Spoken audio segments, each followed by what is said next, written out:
Hello again, and welcome to this episode of BCEN and Friends podcast. Today, Brigid Flood and Mark Eggers have their friend Patricia Larkin-Green as their guest. Patricia moved from corporate America to becoming a sumi-e artist and oil painter who has won many awards. Listen as Patricia tells us about meditation and breath and how these are incorporated into everything she does. Oh, and one more thing, there's a special surprise at the end of the podcast. So sit back and relax as I give the mic over to Mark so we can find out more about Patricia, her interests, and how you can use her techniques in your everyday life.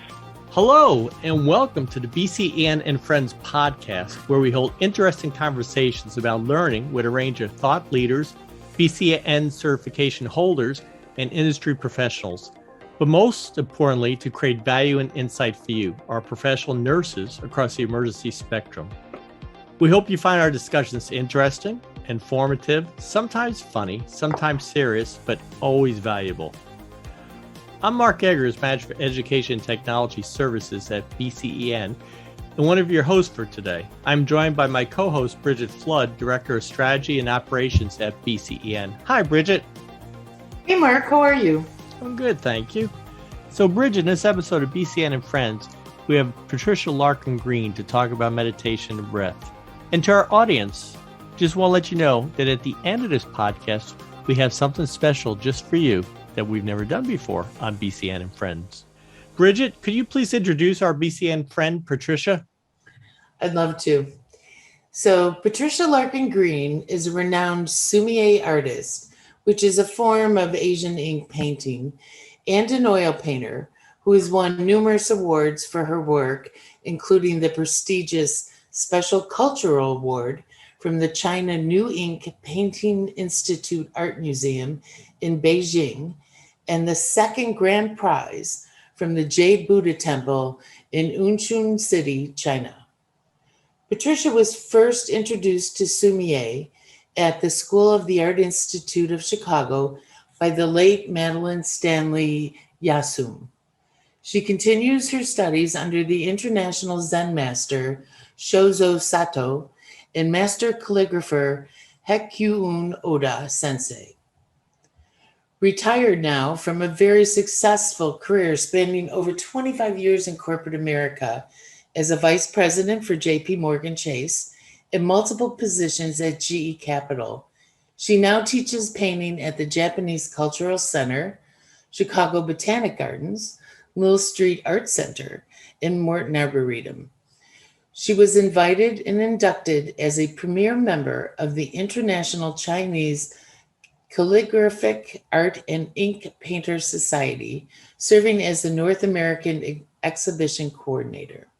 Proceeds from her work, which include sales from her artwork, big brush workshops, performances, projects, and speaking arrangements, all benefit the Japanese Art Foundation, whose mission is to expand opportunity, education, and the sustainability of the Japanese arts in Chicago through outreach to diverse communities like Chicago Public Schools, the Chicago Public Library, museums, and other philanthropic organizations. So Patricia, welcome to BCN and Friends. Thank you, and thank you so much for inviting me. Oh, we're thrilled to have you. But before we move on, I just want to know, did I mispronounce anything? No, I think you did a really good job. Thank you. There's a couple moments, it was a mouthful. Anyway, we're thrilled to have you, and you bring this unique background to this podcast.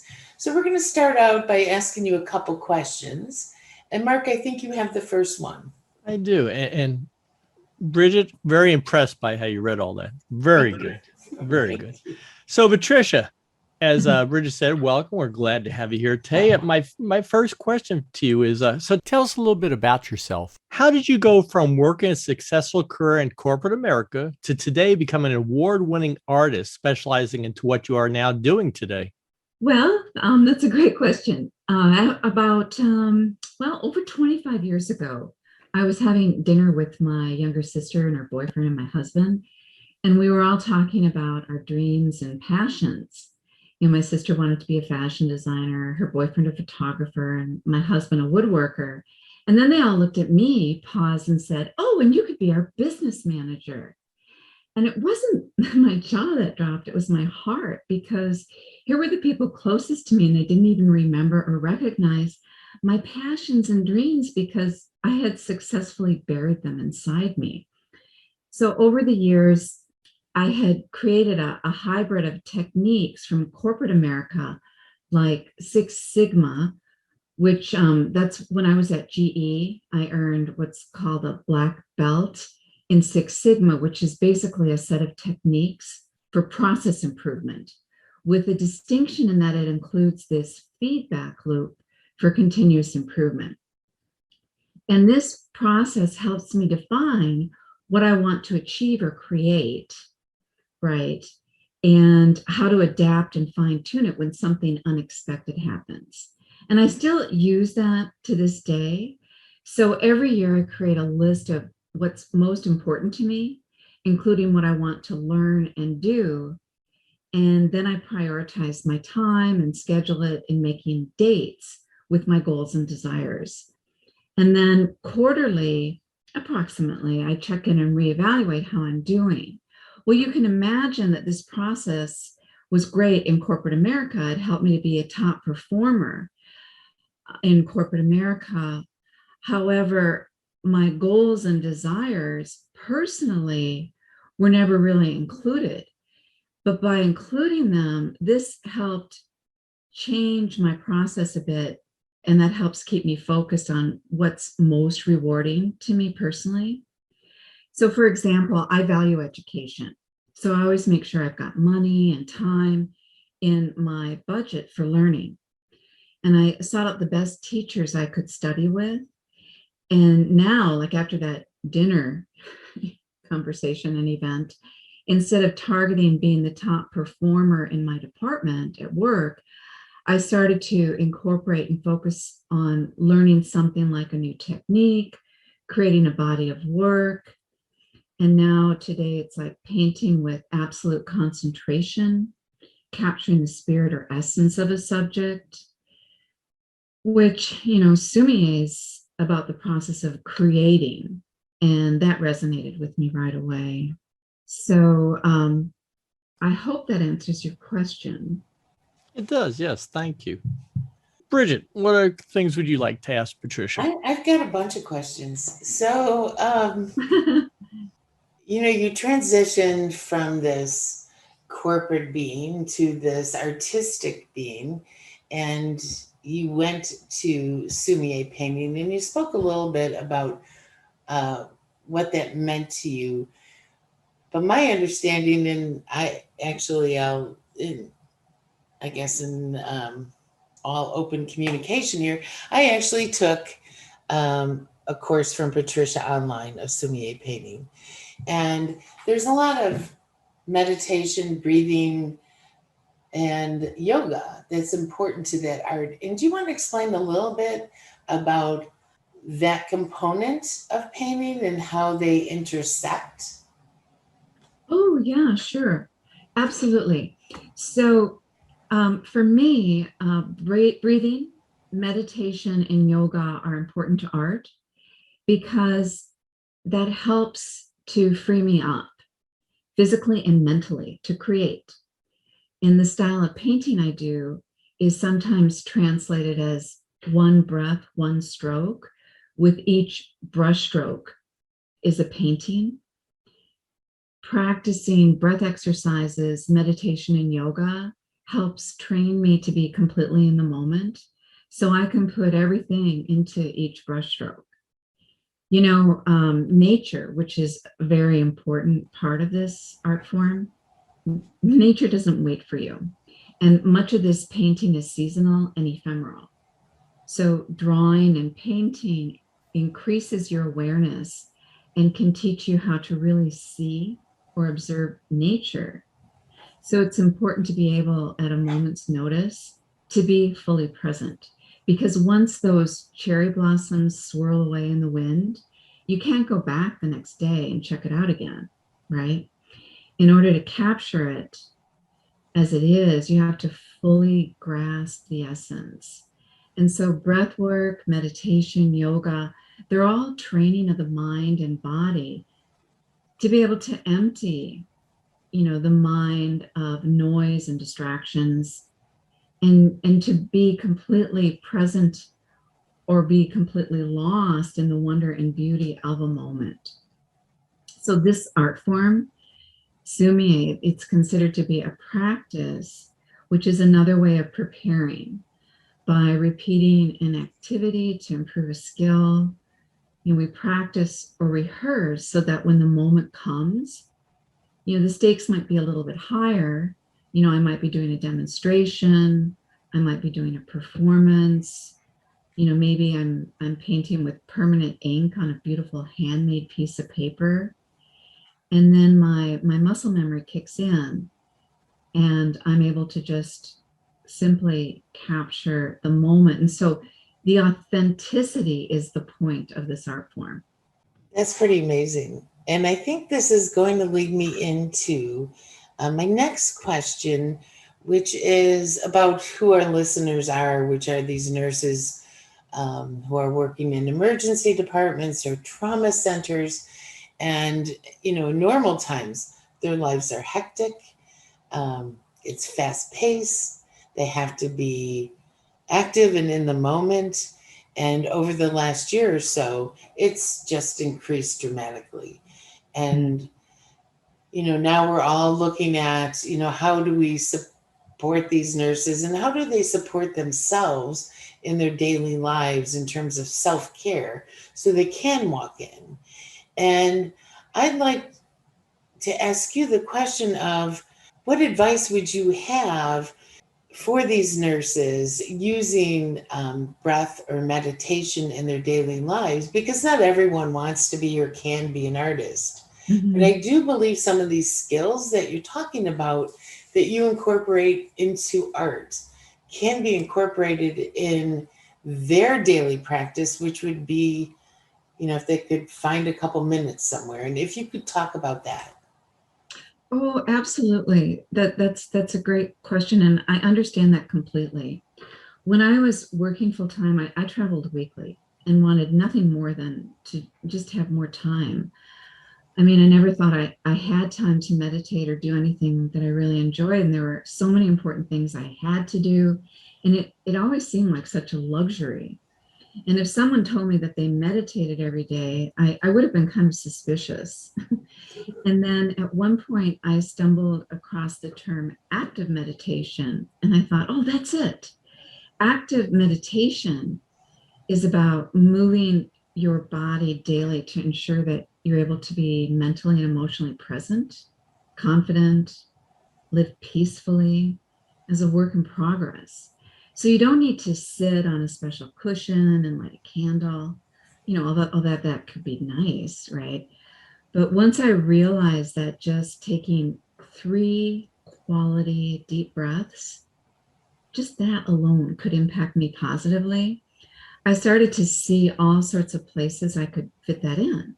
So you can do it while showering, doing laundry, cooking, standing in a line. So I use it to help me clear my mind or fall asleep too. What I think is the cleverest thing about meditation and breathing exercises is that you can do it anywhere, and it works even if you do it in small bits here and there. So, maybe in a medical environment, active breath meditation can make waiting an opportunity for relaxation. And it isn't multitasking because you're completely focused on what it is that you're doing. That's what sumi painting is. It's not really about the painting. It's about the practice or the process. And if you get a nice painting out of it, that's a bonus. So I do believe that while we are engaged in a creative process, like for me, it's painting. For someone else, it might be something different completely. When we're engaged in that creative process, we feel more alive. We are each one of us in some way creating ourselves, right? We create our day-to-day, our lives, and art is another way to express what we sometimes can't put into words. So making can be more pleasurable than consuming. So I hope I've given some specific examples that might be helpful for someone to think about, maybe opportunities where they could just step back and just focus on their breath and just help themselves relax. And they don't have to, set aside like an hour just to go into a deep transcendental meditation. Right. So what I'm hearing from you is, with this word active meditation, is it could be while I'm in the elevator going to the next floor and I have a minute or two to just breathe and focus on that breathing. While I'm at work, and when I go home, if it's gardening or whatever, that's also can be a form of active meditation. Right. And so another way, I don't know if anyone in your audience does any sports or plays an instrument, but sometimes when you're learning something like that, you visualize. So you just take a moment and you imagine yourself doing it and doing it successfully. And then you imagine what it would feel like to have already done that. And that in itself can also be an act of meditation.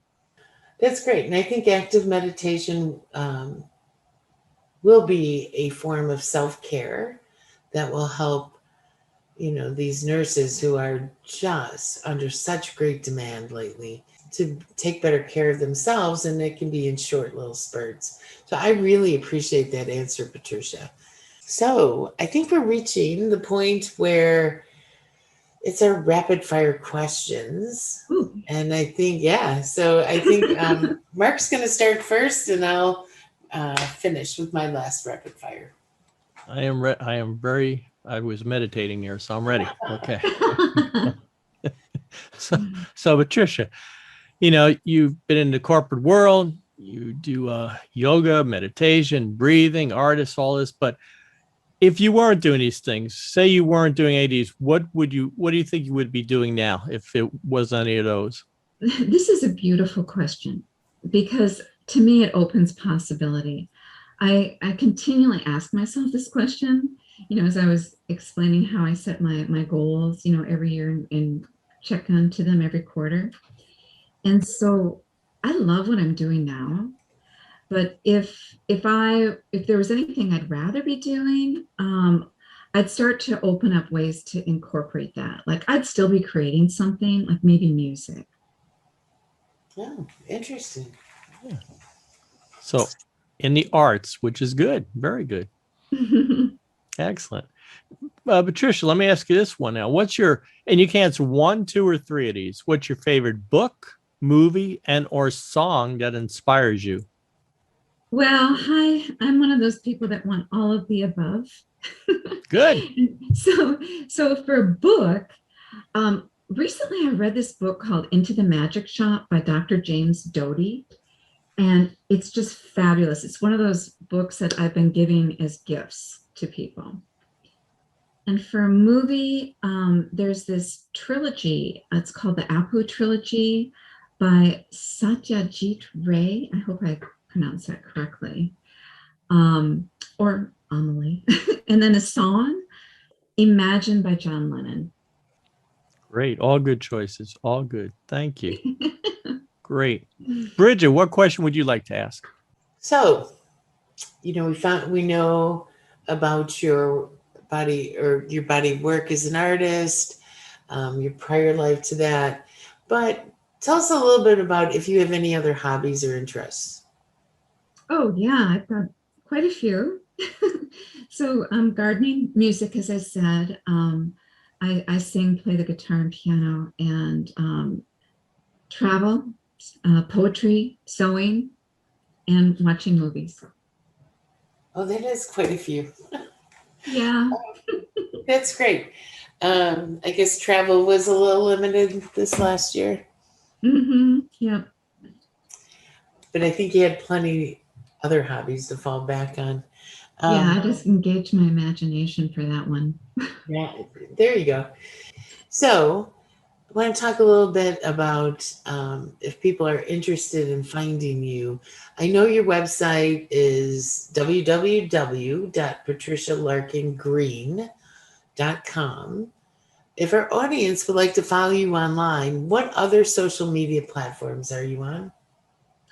Well, I do have a YouTube channel, and if anyone is interested in learning more about sumi-e, I do have free video tutorials there, and that's Larkin-Green Studio.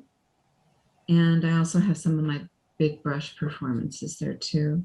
I'm also on Instagram too as P. Larkin-Green. So I usually post current work. Okay, so you're on YouTube, and that's where you have under Larkin Green Studios, and that's where you have some free tutorials about sumi-e and some of your performances. And you're also on Instagram as P. Larkin Green. And then your website is patricialarkingreen.com. Perfect. Mm-hmm. And Mark, I'm going to turn this over to you because I think you have something special planned. I do. We're going to do something on BCEN and Friends that we've never done before. This is a first. So to our audience out there, before we conclude today, Patricia's going to take us through a relaxation exercise that you can use in various places. As he said, the grocery store, waiting in line, at work, almost anywhere at any time. So Patricia, I'm going to give it over to you. If you'd like to take us through this, we'll just listen. Thank you so much. I appreciate the opportunity to do this. My hope is that I'm able to give something back to all the nurses who have done so much and given so much to us, especially over this last year. So what I'd like you to do is clear your mind by focusing your breath. And I want to just give a quick little introduction into what we're going to be doing. And this is a breath exercise that is to stimulate the vagus nerve, which is, as your audience probably knows, is the longest nerve in your body, originating from the brainstem, and it travels down into your stomach and intestines and moves past your heart and lungs and connects up into your throat and facial muscles. And so this vagus nerve can be like a two-way communication feedback system, helping keep you in touch with your physical sensations and emotions. So one of the easiest and cheapest ways you can stimulate the vagus nerve is through deep abdominal breathing, whenever we breathe low and deep in the belly. So this is a breathing exercise you can do anywhere, in the shower, waiting in line, or before you sleep. So I invite you to please breathe in and out through your nose. You want to relax your jaw and face. Place the tip of your tongue on the upper palate. Sit or stand up tall, gently lifting your torso up as you press your feet into the ground without being rigid. Remembering that we're breathing in and out through the nose. The tip of your tongue is on the upper palate. The face and your body are relaxed. Take a couple breaths, and now I'm going to lead you into it. Breathe in for a count of 1, 2, 3, 4, 5. Now briefly hold. 2, and exhale for 5, 4, 3, 2, 1. Let's do it 2 more times. Breathing in for 1, 2, 3, 4, 5. Hold. 1, 2, and exhale for 5, 4, 3, 2, 1. Let's do one more. Breathing in for 1, 2, 3, 4, 5. Briefly hold. 2, and exhale for 5, 4, 3, 2, 1. Now notice how you feel. This is a simple, easy technique where you're bringing the belly out and back in. You're moving both the belly as well as the diaphragm, and you're stimulating the vagus nerve. I feel pretty awesome, actually. And it was actually something I could use with the day that I had. So thank you for this. And it was quick, and I could see how I could do this in a moment. Yes, absolutely. Very good. Patricia, thank you so much. I appreciate you doing that for us. Our audience, I know, appreciates it too. Well, thank you for inviting me. I appreciate it, and I hope that, I could share something of value to someone in your audience. Great. Thank you. Well, everybody, I want to thank you this time that you've taken with us, Patricia, for joining us for our episode of BCEN and Friends. And thank you for sharing some of your time and your stories with us. That was absolutely fantastic. And to all of our listeners, we hope you'll stay tuned as we continue on with BCEN and Friends and bring you new and meaningful content and perspectives. If you have a suggestion for an episode, please email us at bcen@bcen.org. I am Mark Eggers here with Brigid Flood, and on behalf of the entire BCEN team, we thank and celebrate you for all that you are doing as professional nurses across the emergency spectrum. Until next time,